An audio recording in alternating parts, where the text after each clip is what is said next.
saludo, mi nombre es Maite Marrero y vamos a iniciar esta videoclase en la que vamos a trabajar sobre redacción de objetivos y propósitos de una investigación.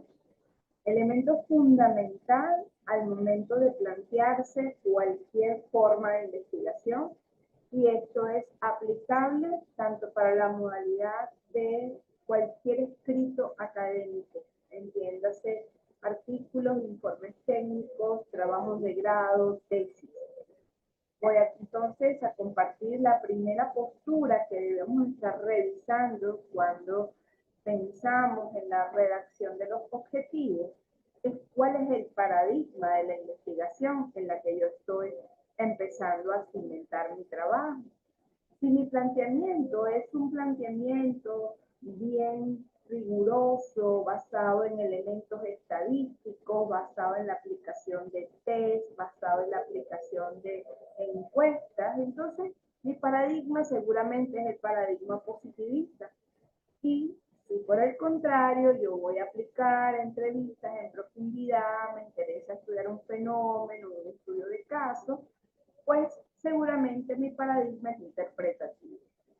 En la Universidad Bicentenaria de Aragua, según la forma de abordaje, escrita la nomenclatura de lo que vamos a plantear cambia. Se habla entonces para el paradigma positivista de objetivos y para el paradigma interpretativo hablamos de propósitos.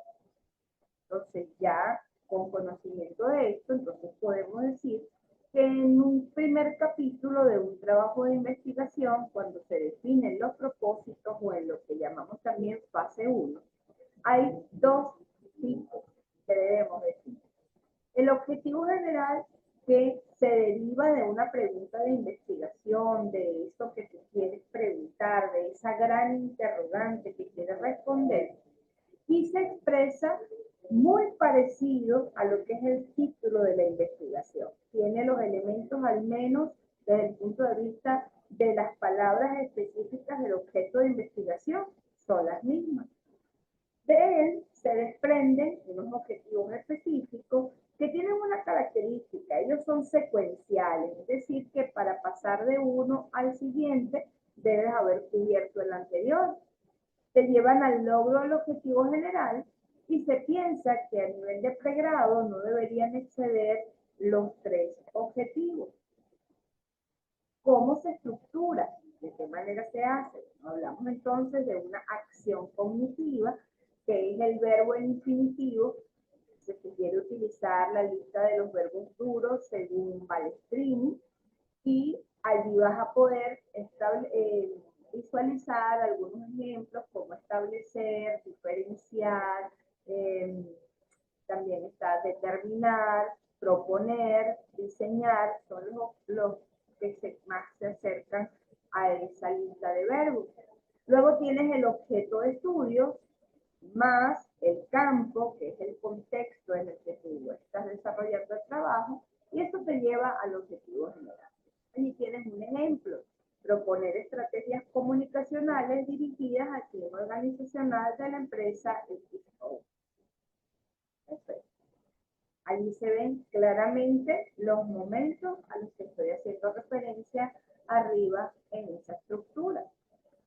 ¿Cómo se hace la estructura del objetivo específico? Pues igualmente inicia con un verbo infinitivo asociado a una acción cognitiva que está anclada a un proceso de tipo formal y que te lleva a la construcción desde la precisión, que es lo que acompaña este tipo de estudios.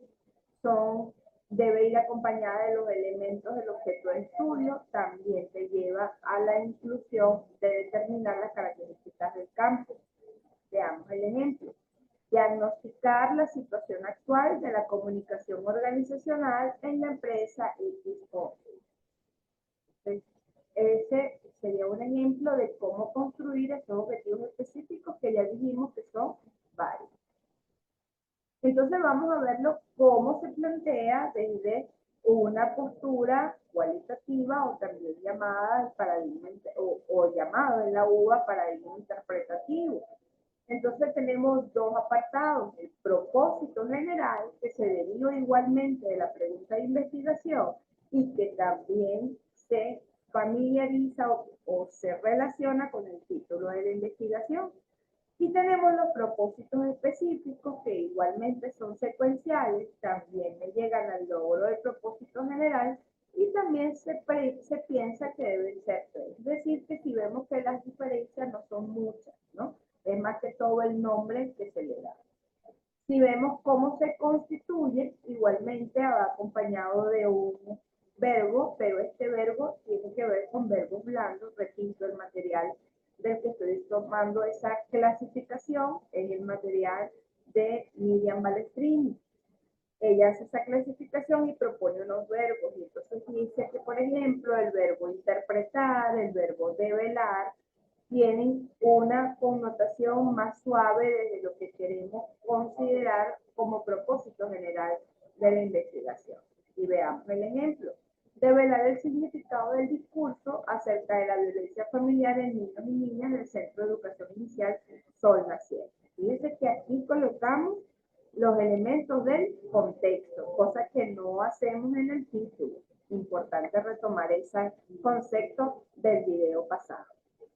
Y finalmente, pues, cómo es la estructura de los objetivos, de los propósitos específicos, es igual hace mención a verbos blandos como describir, comprender, significar, resignificar, sería un poco lo que se acerca más a esta forma de presentación.